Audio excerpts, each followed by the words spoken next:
La 11e dimension, le Bouddha sur le bonheur, au-delà de l'espace et du temps. Lorsque le Bouddha enseignait la méditation sur le souffle, il commençait par 4 étapes très simples. Vous discernez la respiration longue, vous discernez la respiration courte, vous essayez d'inspirer et d'expirer en étant conscient du corps tout entier. Puis, à la 4e étape, il introduisait un terme technique, la fabrication ou sankhara. Vous essayez d'inspirer et d'expirer en calmant la fabrication corporelle. C'est un autre mot pour désigner le souffle inspiré et expiré.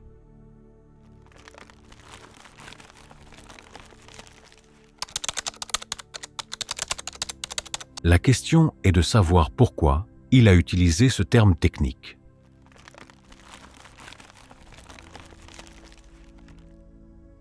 Vous voyez cela à nouveau dans les 4 étapes suivantes. D'abord, vous essayez d'inspirer et d'expirer en étant sensible au ravissement, à tout sentiment de rafraîchissement que vous ressentez en étant assis ici. Essayez de vous concentrer sur cela. Laissez-le se propager dans tout le corps. Ensuite, inspirez et expirez en étant sensible au plaisir, à un sentiment d'aisance. Puis, il dit d'inspirer et d'expirer en étant sensible aux fabrications mentales, que sont les sensations et les perceptions. Or, vous avez déjà affaire aux sensations, et en particulier à cette sensation d'aisance.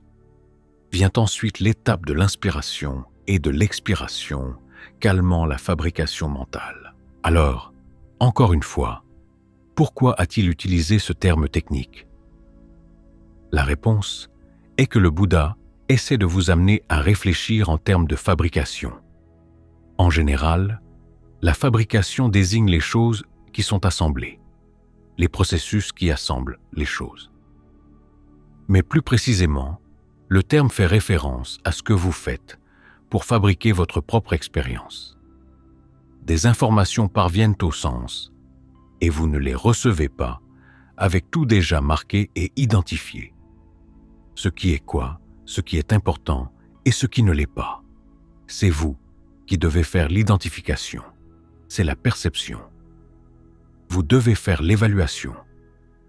C'est encore de la fabrication.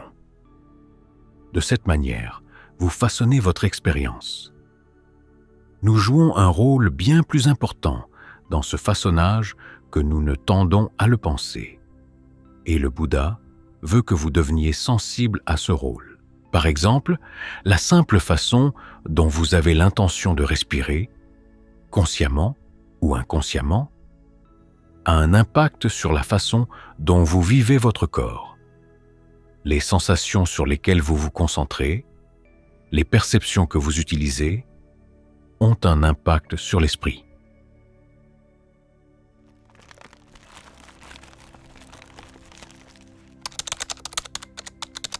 Il existe ensuite un 3e type de fabrication, appelé la fabrication verbale, qui correspond au moment où vous vous parlez à vous-même.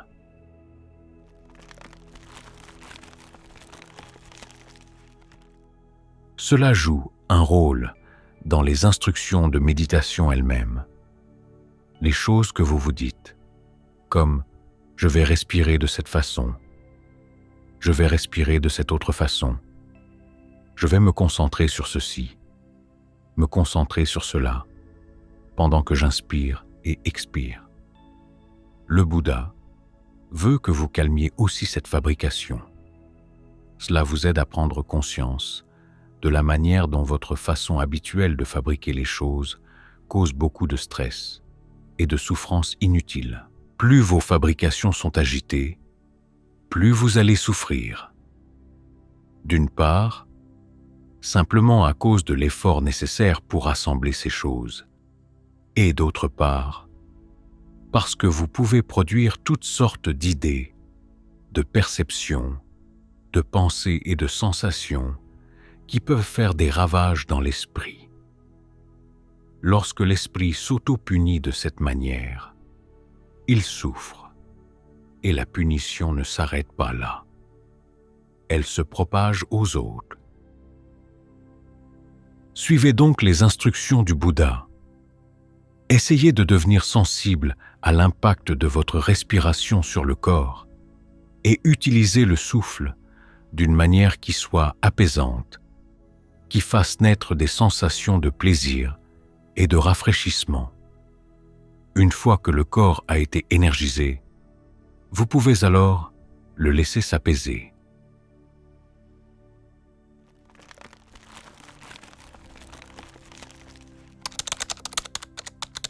Examinez, par la même occasion, les perceptions que vous maintenez à l'esprit en ce moment même.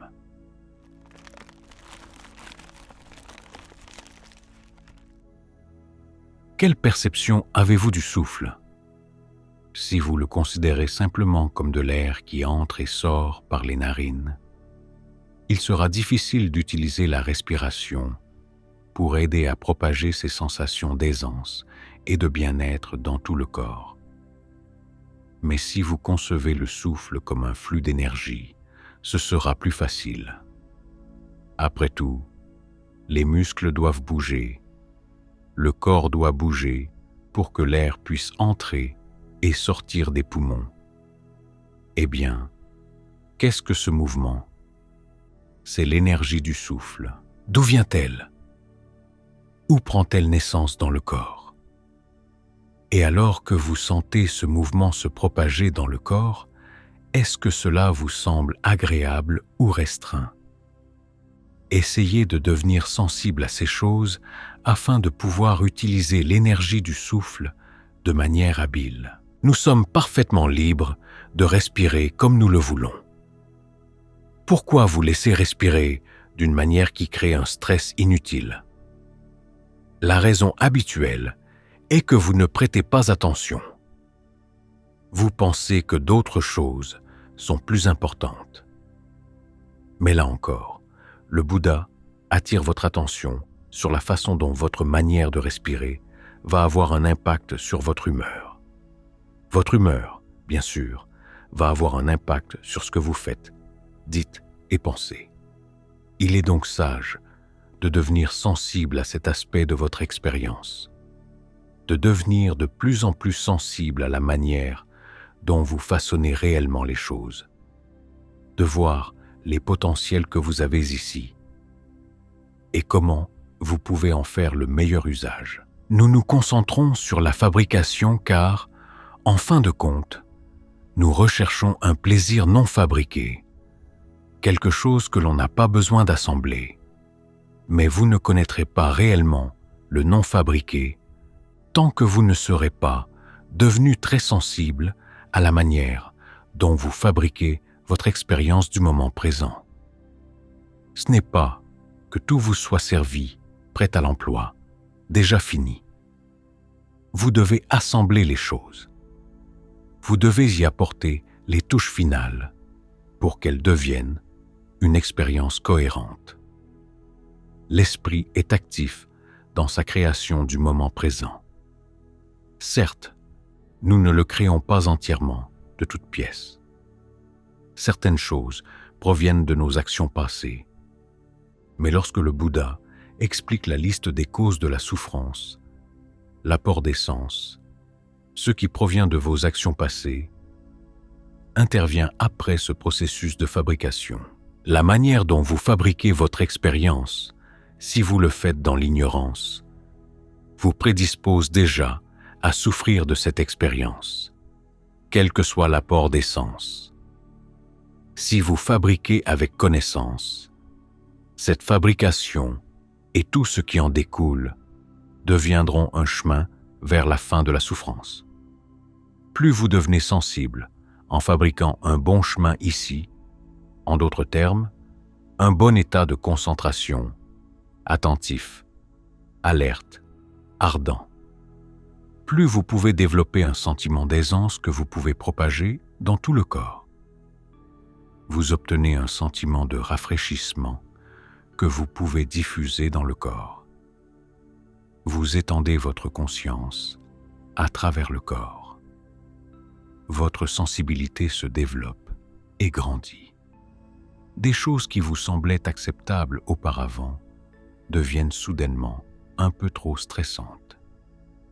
Vous commencez à remarquer, de plus en plus, comment vous façonnez les choses et comment il y a du stress dans ce façonnage. Et vous cherchez à comprendre pourquoi.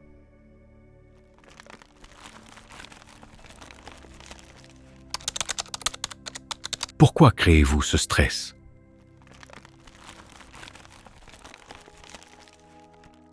Eh bien, il y a le désir. Et comme le disait le Bouddha, tous les désirs ne sont pas mauvais. Certains désirs, lorsqu'on s'y engage avec connaissance, peuvent y faire partie du chemin. Mais souvent, nos désirs sont ignorants et alimentent notre fabrication de multiples manières conflictuelles et affligeantes.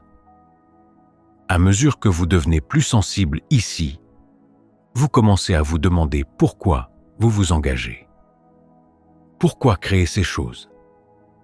Après tout, vous n'êtes pas simplement à l'extrémité réceptrice. Vous créez ces choses, puis vous en souffrez. Quand vous voyez que la souffrance issue de ces choses est bien plus grande que l'attrait qui vous a poussé à les créer au départ, alors vous ressentez du désenchantement. Le désenchantement permet alors à ces processus de fabrication de s'effondrer, car c'était la passion qui les animait. Quand ces processus s'effacent, alors quelque chose de non fabriqué peut apparaître. C'est toujours là, mais nous sommes trop occupés pour le voir, occupés à créer nos fabrications sur ce que nous voulons ici, ce que nous voulons là, ce que nous pensons que ceci est, ce que nous pensons que cela est.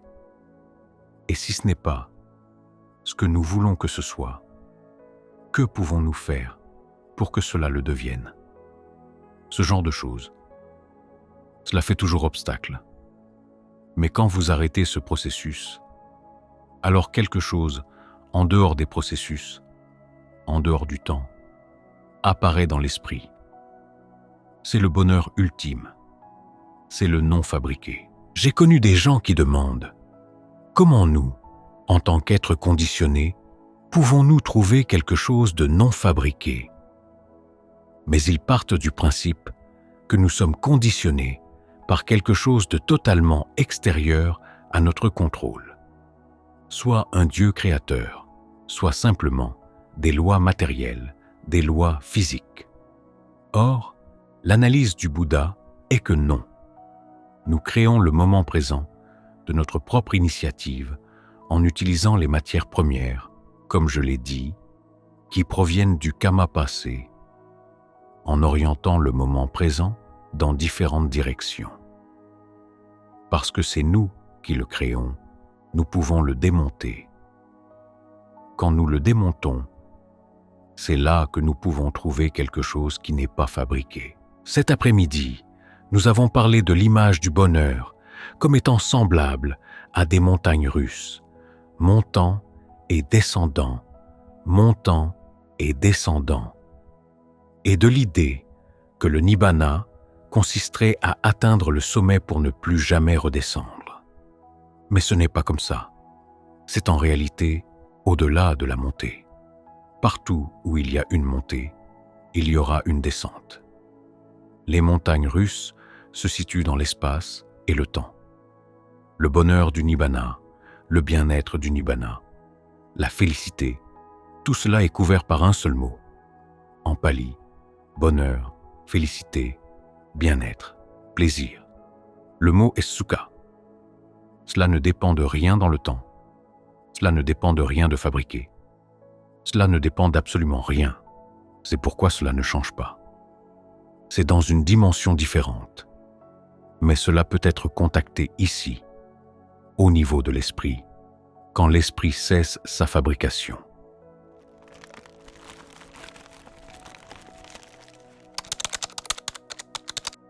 Écoutez donc les instructions du Bouddha.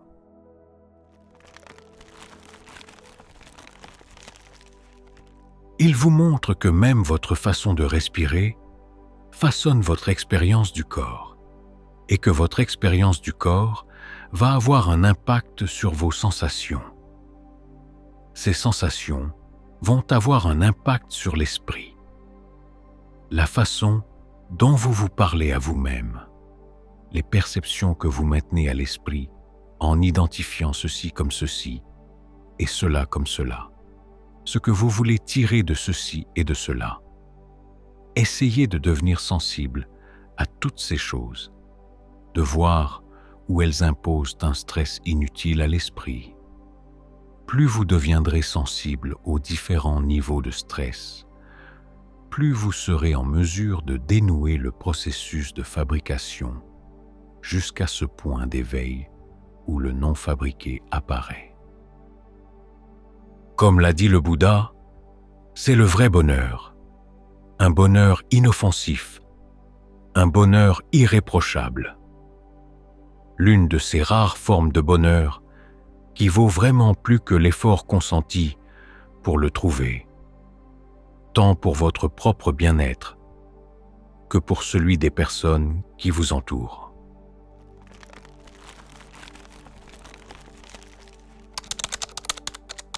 Maintenu par la fabrication.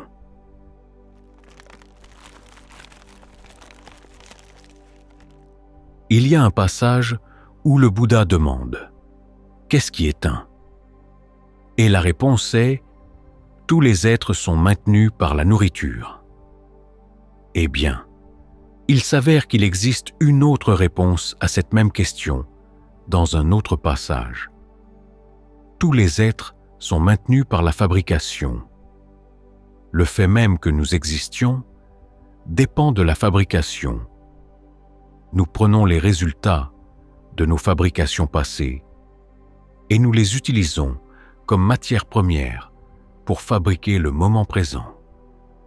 Ce faisant, nous fournissons la matière première pour le futur. À chaque instant, nous avançons constamment. Nous avançons encore. Mais le problème est que nous sommes souvent aveugles quant à notre destination. Toute fabrication est faite dans un but précis, ce qui signifie que nous avons quelque chose à l'esprit. Même les animaux au cerveau les plus rudimentaires ont une intention lorsqu'ils agissent. Pensez aux assidis. À leur naissance, elles cherchent un endroit où s'établir de façon permanente. Elles possèdent un petit cerveau qui les déplace, les dirige, choisit un emplacement. Une fois installées, elles digèrent leur propre cerveau, car elles estiment n'avoir plus rien d'autre à penser. Elles se contentent dès lors de se nourrir. Dans ce cas, la fabrication devient minimale. Simplement se nourrir sans rien d'autre à l'esprit. Nous voyons bien qu'il s'agit d'une conception très limitée du bonheur, une idée restreinte du bien-être. Eh bien, le Bouddha nous observe et nous voit comme des assidis. Nous avons des idées très limitées sur ce que peut être le bonheur, sur ce qui nous est accessible, sur ce qui est possible.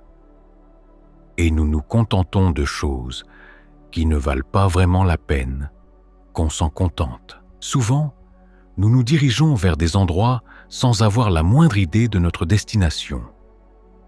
Le Bouddha parle de différents êtres engagés sur le chemin de l'enfer, sur le chemin de la matrice animale, sur le chemin du royaume des fantômes affamés, ou des êtres humains, ou des cieux. Beaucoup de ces êtres n'ont aucune idée d'où ils vont.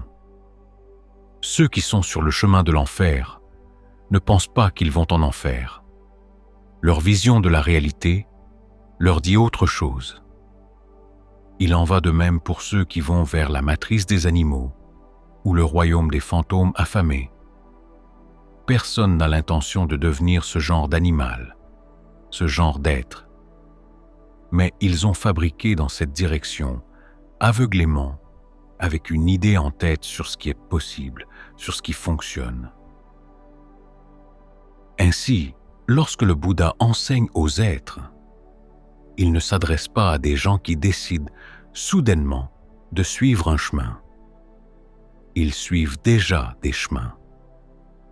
Et sa tâche en tant qu'enseignant est de les alerter sur le type de chemin qu'ils empruntent et sur les meilleurs chemins qui sont disponibles.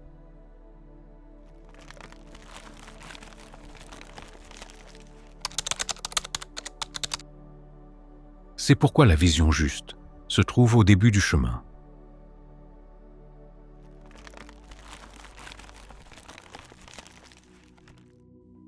La conviction droite, dans l'éveil du Bouddha, constitue la première force, la première faculté. Il nous donne une image à garder à l'esprit, ouvrant des possibilités à considérer alors que nous continuons à fabriquer. Je parlais l'autre jour à quelqu'un qui disait être venu à la méditation en pensant qu'au début, il trouverait simplement son esprit là où il était, observant ce qui s'y passait de lui-même, pour ensuite décider de fabriquer un état de concentration. Soudain, il a réalisé qu'il était déjà en train de fabriquer autre chose. Nous fabriquons tout le temps.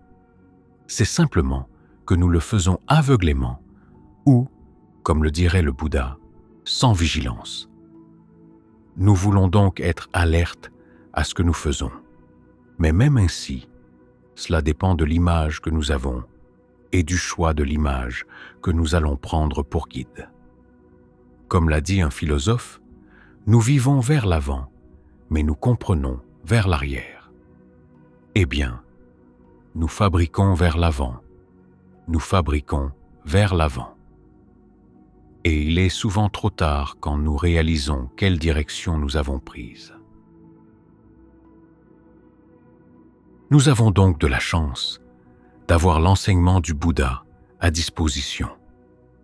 Il nous donne une idée de ce qui est possible, de ce qui fonctionne dans le monde, de la manière dont cela fonctionne et du type de bonheur que nous pouvons atteindre par notre fabrication. Et il s'avère que nous pouvons arriver à quelque chose de non fabriqué. C'est ce qui rend cela si spécial. Tout le reste dans le monde est fabriqué et mène à des fabrications créant d'autres fabrications, créant encore d'autres fabrications, et cela continue encore et encore, sans fin.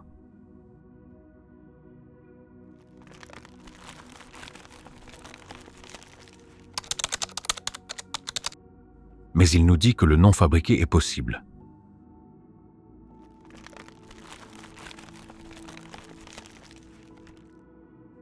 À ce stade, nous n'avons plus besoin d'être des êtres. C'est un peu effrayant, car le non fabriqué va exiger que nous abandonnions beaucoup de choses que nous avons fabriquées par le passé. Des choses que nous pensions bonnes, des choses que nous pensions valables. C'est pourquoi nous devons sans cesse nous rappeler ce que dit la vision juste, que nos intentions comptent réellement et que les intentions peuvent être développées jusqu'à un niveau de maîtrise capable de nous mener jusqu'au non fabriqué. Et que c'est le bonheur ultime là où l'on n'a plus besoin de rien avoir pour intention. Vous voulez garder cela à l'esprit. Sinon, nous nous laissons enfermer dans les affaires du jour. Cette personne a dit ceci, cette autre a dit cela, celle-ci m'en veut et celle-là. Peu importe. Comme l'a dit le Bouddha, ce que les autres vous font ne vous emmènera pas en enfer. Ce que vous faites, en revanche, peut vous y emmener. Et vous n'avez pas besoin d'attendre l'enfer à la fin de cette vie. L'enfer, c'est maintenant. En même temps, cela fait obstacle aux opportunités que vous avez de chercher quelque chose de mieux. Souvenez-vous donc que vous êtes toujours en train de fabriquer. Vous êtes le produit de fabrication. Vos identités dépendent de celles auxquelles vous vous êtes attaché. Alors demandez-vous, Si le Bouddha vous voyait, sur quel chemin vous verrait-il? Et que vous dirait-il pour que vos fabrications ne soient pas aveugles, afin que vous puissiez fabriquer avec une certaine compréhension?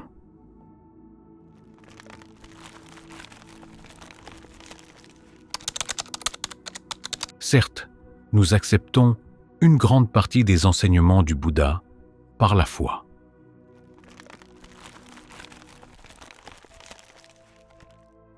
Mais c'est la position de tous les êtres. Tout le monde agit par foi. Je lisais, il y a quelque temps, quelqu'un qui affirmait que les croyances d'une vision scientifique du monde ne sont pas comme les croyances d'une vision religieuse du monde. La vision scientifique est vraie. Elle a été prouvée. C'est ce que disait cette personne. Mais je ne connais personne qui s'accroche à une croyance sans avoir le sentiment qu'elle a été prouvée d'une manière ou d'une autre. Et il reste encore tant de choses, même dans la vision scientifique du monde, que nous ne savons pas vraiment. L'énergie noire et la matière noire sont appelées noires parce que personne ne sait ce qu'elles sont. Nous ne savons même pas si le futur va se produire. Le temps pourrait s'arrêter à tout moment. Il y a tant de choses que nous acceptons par confiance. La question est donc, qui est digne de confiance? Et regardez le chemin qui est recommandé. S'il s'agissait d'une vision du monde purement matérialiste, tout dépendrait de la survie. C'est fondamentalement le chemin de l'enfer, quand on dit que la survie est le but le plus élevé que nous puissions avoir, parce que sans la survie physique du corps, nous ne pouvons rien faire d'autre. C'est donc le prérequis numéro 1. Souvent, pour survivre, les gens doivent faire des choses assez ignobles. Nous voyons cela tout autour de nous. Ces gens sont sur le chemin d'une renaissance dans une matrice animale ou un enfer, mais ils ne le savent pas.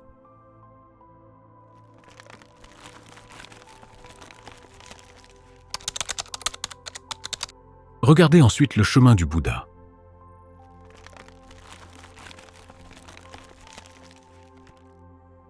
C'est un chemin de dignité, un chemin d'honnêteté.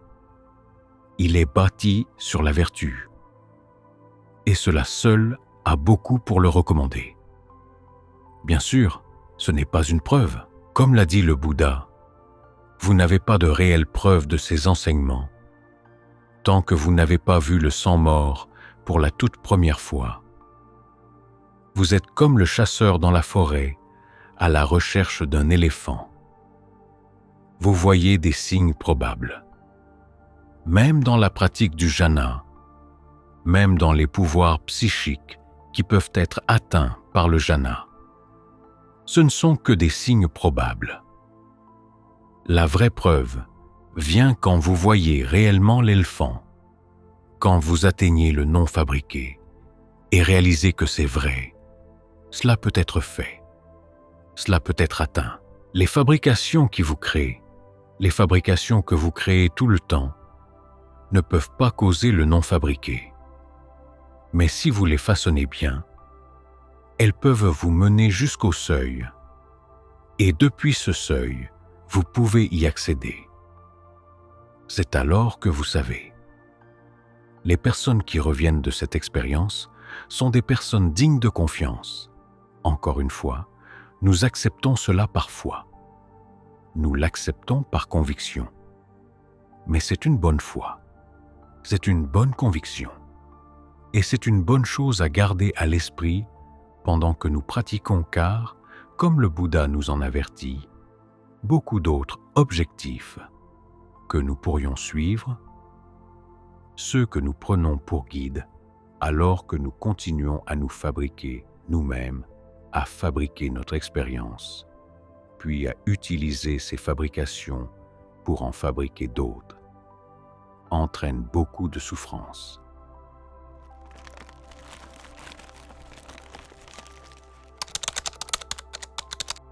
Nous avons besoin d'un guide pour ne pas être totalement aveugles alors que nous nous dirigeons vers l'avenir.